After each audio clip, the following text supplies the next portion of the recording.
Chris here, back with the Mi 6X. So I've had a huge amount of comments on the unboxing video. A lot of people asking about these two mobiles in particular. So the Redmi Note 5, which is still probably my favorite budget phone against this one. Now I probably will actually do a full comparison, but a lot of people have been asking me things like battery life, camera performance, which one should they get? So I'll try and cover that now because I have been using this phone now for the last 12 hours or so. Well, actually, no, a day that I've been using it, so I can give you a bit of an update on that. I've done my battery test, the same kind of test. So just to point out, this is the Redmi Note 5, and I can get, with continual use, mostly wireless, around 9 hours of on-screen time. So this is really good. It's got a 4,000 milliamp hour battery. This one here is a 3,030 milliamp hour battery, so it's a lot less. So what does that translate into? So let's take a look now at the battery life. I'm currently at 10%, and I'll just quickly show you what my battery use is, and it's of course it's worse. Everyone knows the answer. It's going to be less. Yeah, but how bad is it going to be? So here we go. Battery use. Okay, so you can see I've done a lot of gaming, and I have used Chrome quite a bit. For some reason, some of the apps are not showing up in here. I actually used YouTube for about an hour, but I don't know why it's not there. So here we go. Screen on time. So look at that. Almost 7 hours right there. So you're losing 2 hours, really. So what does that translate into real world use? So this here, the Redmi Note 5, is a definite 2-day battery life phone. This one is a 1.5 day, could possibly make 2 days depending on your use. So that for some people is going to be a bit of a deal breaker. That's a major. Battery life is very important, of course, in a mobile phone. So it's a real shame that Xiaomi have done that. Now that camera bump on that is the biggest camera bump that I have ever seen on a mobile phone. It is humongous because it sticks out almost 2 millimeters.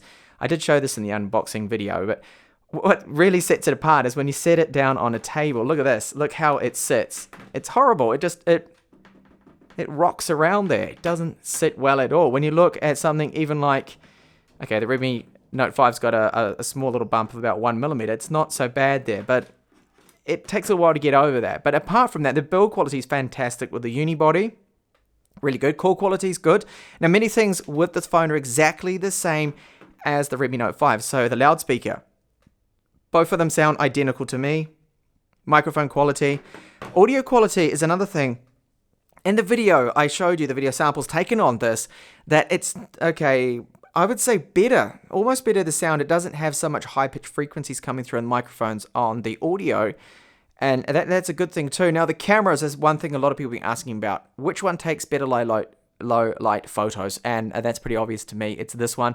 The photos, I'm going to have some samples coming up really soon, a camera comparison between the Redmi Note 5 and the 6X here. Low light winner, definitely this phone. It's so much better. It's, I'd say, 5 or 10 times better at low light, this mobile. So if low light is important to you, photography, go for this one here if you don't mind losing out on the 2 hours of battery life. The 3.5mm headphone jack, of course, is missing. It's not on here.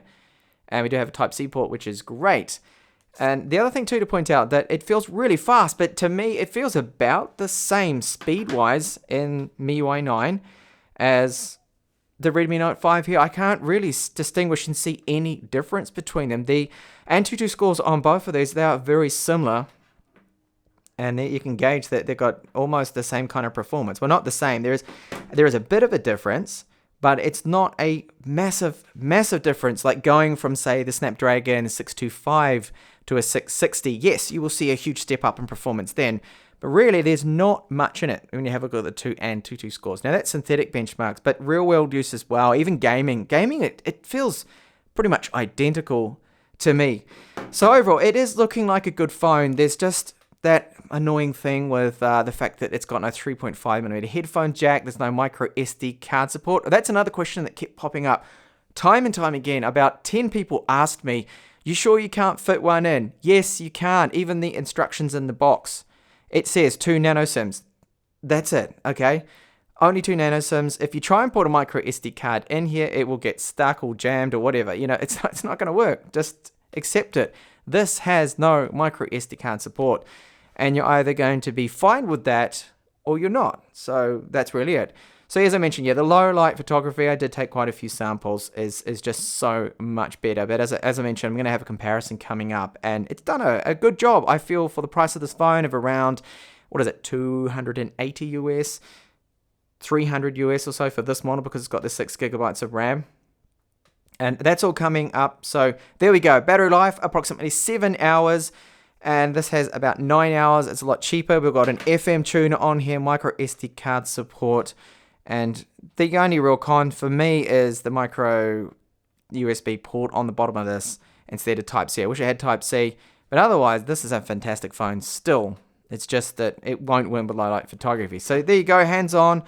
It's looking very promising for the 6X. I do like it. It's just still trying to get over that camera bump and the lack of battery life. Yeah, well, it's just what it is. I wish Xiaomi would do the wise thing and combine the best features of both of these phones. I think they can do it. I'd be happy with a Snapdragon 636 Type-C port, unibody build, those cameras with this design here. They can do it. Why they haven't done it, I don't know. So I hope to catch you back with the full review. Keep an eye out. Subscribe to the channel for my up-and-coming videos. I'm going to have also some gaming on the Black Shark, and I'm working towards the full review of that model, this model here, and of course the Mi gaming laptop that's also coming. Thanks a lot for watching. Bye for now.